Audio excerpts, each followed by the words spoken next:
Sleep-related eating disorders are characterized by abnormal eating patterns during the night. Although it is not as common as sleepwalking, nocturnal sleep-related eating disorders can occur during sleepwalking. People with this disorder eat while they are asleep. They often walk into the kitchen and prepare food without a recollection of having done so. If nitrogen monosulfide red occurs often enough, a person can experience weight gain and increase their risk of developing type 2 diabetes.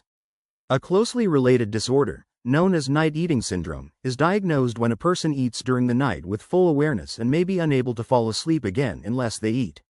Symptoms of NES include the following and often persist for at least 2 months: little or no appetite for breakfast, eating more food after dinner than during the meal, eating more than half of daily food intake after dinner hour, recurrent awakenings from sleep that require eating to fall back asleep. NS-RED and NES differ in that people with NES eat when they are conscious. However, the disorders are similar in that they both have to do with nighttime eating.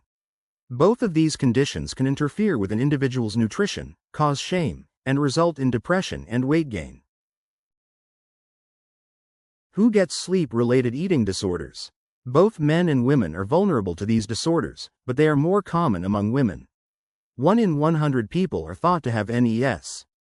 Close to 5% suffer from nitrogen monosulfide red. The number of people affected by these disorders increases up to 17% in those with other eating disorders. Many of these individuals diet during the day, which may leave them hungry and vulnerable to binge eating at night, when their control is weakened by sleep. In some cases, people with sleep-related eating disorders have histories of alcoholism, drug abuse, and other sleep disorders. How are sleep-related eating disorders treated?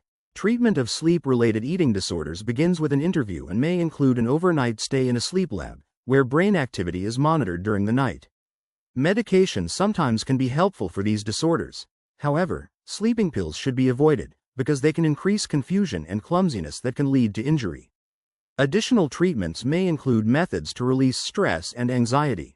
Examples of these methods include stress management classes, assertiveness training, counseling, and limiting intake of alcohol and caffeine.